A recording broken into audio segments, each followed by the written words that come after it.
कुछ वजह है जो आप लोग यहाँ पे प्रोटेस्ट कर रहे हैं? पुरानी पेंशन बहाल करने का नारा इसलिए है कि पहले जो सुनिश्चित पेंशन थी, अब कंट्रीब्यूशन सुनिश्चित है, पेंशन सुनिश्चित नहीं है। जो एम्प्लॉइज का 10%, सरकार 14% कंट्रीब्यूट करती है। ये सारा पैसा शेयर बाजार में जा रहा है। जब कर्मचारी रिटायर करेगा तो उसका 60% एम्प्लॉइज को मिलेगा, 40% दोबारा बाजार में लगेगा। उससे जो पैसा आएगा वो पेंशन के रूप में एम्प्लॉइज को मिलेगा। इसमें कोई भी महंगाई भत्ता कुछ भी नहीं जोड़ेगा।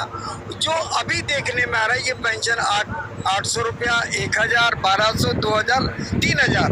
तो इस महंगाई में 3000 में इससे कई सारे राज्यों में इससे ज्यादा बुढ़ापा पेंशन है। क्योंकि अगर कर्मचारी को ये पेंशन मिलती है तो उस पेंशन से भी वंचित रहेगा जो इससे भी ज्यादा है। तो हमारा कहना है कि गवर्नमेंट एम्प्लॉइज, क्योंकि गवर्नमेंट के लिए काम करता है, वो हमारा प्रिंसिपल एम्प्लॉयर है, नियुक्त है, इसलिए उसकी जिम्मेदारी है कि एम्प्लॉइज की सुनिश्चित पेंशन गारंटीड करें। तो सर, सबसे ज्यादा सिक्योर गवर्नमेंट जॉब भी मानी जाती है कि अगर रिटायरमेंट के बाद भी जो पैसा मिलता है, अब आपको क्या लगता है कि जिस तरह से कटौती की जा रही है, कम किया जा रहा है, कितना क्या कुछ प्रभाव पड़ रहा है आप लोगों की बातों का सरकार पे? हम लोग लगातार प्रेशर बना रहे हैं। आज पेंशन का मुद्दा एक राजनीतिक मुद्दा बन गया। बहुत सारे राज्यों में इस पर चुनाव जीतने हारने तक नौबत आ गई है। तो केंद्र सरकार को भी देखना है कि 2024 के चुनाव की ओर बढ़ रहे हैं। सरकार भी तैयारी कर रही है, एम्प्लॉइज भी तैयारी कर रहे हैं। अगर सरकार हमारी मांगों को अनदेखा करेगी तो निश्चित तौर से उसके ऊपर कुप्रभाव पड़ेगा। तो मतलब 2024 में जो जितने भी ये एम्प्लॉय हैं वो सत्ता पलट सकते हैं? सत्ता पलटने की ओर जाएंगे, क्योंकि अभी सरकार की मंशा जो है, सरकार खुल के कुछ बोलने की पोजीशन में नहीं है। उसका एक प्रभाव था कि सरकार कमेटी बनाकर एम्प्लॉइज को कुछ भ्रमित करने का प्रयास कर रही है।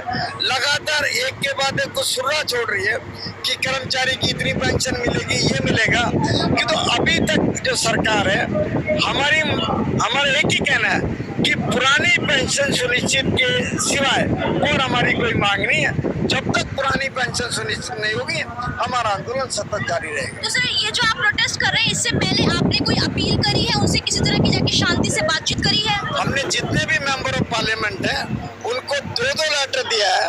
जो जुलाई में हमने लेटर दिया, उसमें हमने प्रधानमंत्री समेत सभी मेंबर ऑफ पार्लियामेंट को लिखा है कि जब तक देश के आखिरी नागरिक को तब तक उनको नैतिकता के आधार पर अपनी पेंशन छोड़ने की घोषणा चाहिए। तो पार्लियामेंट से कोई रिवर्ट आया है, किसी तरह का कुछ बात करी है उन्होंने? सरकार अभी कह रही है कि इस पर हम लोग पुरानी पेंशन बहाल नहीं करने जा रहे हैं। ये सरकार का रुख है अभी तक। यानी कि सरकार जो है साफ तौर पे मना कर रही है? सरकार साफ तौर पे मना कर रही है, इसलिए कर्मचारी भी लामबंद हो रहा है अपने आंदोलन करने के लिए। और मैं निश्चित तौर से मानता हूँ कि देश में 5 करोड़ एम्प्लॉइज हैं जो लगभग 30 से 35 करोड़ वोटों को प्रभावित करते हैं। और पेंशन का मुद्दा केवल कर्मचारियों का मुद्दा नहीं है, उसके परिवार के साथ, उसके रिश्तेदारों के साथ, तमाम लोगों के साथ जुड़ा है। क्योंकि आज के समय में बच्चों को एम्प्लॉयमेंट नहीं मिल रहा है, वो कॉन्ट्रैक्ट में काम करने के लिए कंपेल है। ऐसे समय में उनके पिताजी की पेंशन ना रहे तो एक बुरी स्थिति में आ जाएंगे। तो मतलब सरकार और सरकार के कर्मचारियों के बीच में अब ये जो है लड़ाई चलेगी? जी, निश्चित तौर से ये सरकार और सरकार के जो सरकारी कर्मचारी उनके बीच में लड़ाई है। आप देखेंगे बहुत सारी जो नॉन बीजेपी पार्टी हैं वो पुरानी पेंशन लागू कर चुकी हैं। और कुछ सरकारें हैं, जैसे मध्य प्रदेश में चुनाव होने जा रहा है, वहाँ पर कांग्रेस की टोटल लीडरशिप ने कहा है कि हम पुरानी पेंशन लागू करेंगे। तो आप देख सकते हैं किस तरह से यहाँ पे सरकार और सरकारी कर्मचारी के बीच में एक युद्ध है। सर, क्या कुछ कहना चाहेंगे आप, जो ये सरकार जिस तरह से पेंशन में कटौती करती जा रही है, उसको स्टॉक पे लगा रही है? सरकार जो भी कटौती कर रही है, चाहे 14% अपनी तरफ से 10% कर्मचारियों का, उसका जो भी जितना पैसा जा रहा है सब जो है प्राइवेट सेक्टर में जा रहा है।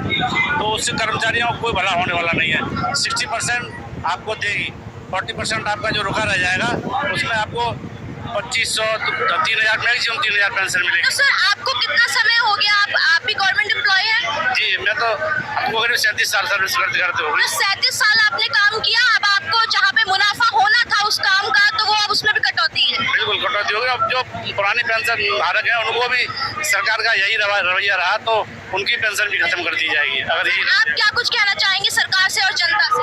मैं ये कहना चाहूँगा सरकार से, राजीव उपाध्याय मंडल अध्यक्ष राज्य कर्मचारी संघ परिषद आगरा मंडल आगरा, मेरा सरकार से कहना है कि जो कर्मचारी न्यू पेंशन स्कीम में आते हैं उनको पुरानी पेंशन सरकार दे। जैसा कर्नाटक में हर्ष हुआ है सरकार का, वही हर्ष आगे राजस्थान में होगा, मध्य प्रदेश में होगा। आने वाले चुनाव में सरकार के साथ सारा कर्मचारी लामबंद होगा सरकार के विरोध में, और सरकार के एक कर्मचारी के परिवार में कम से कम 5 वोट हैं और 15-20 वोटों को कर्मचारी प्रभावित करेगा। चुनाव में कर्मचारी ड्यूटी देता है, हर एक काम में कर्मचारी काम करता है, तो कर्मचारी को पुरानी पेंशन सरकार नहीं दे रही है।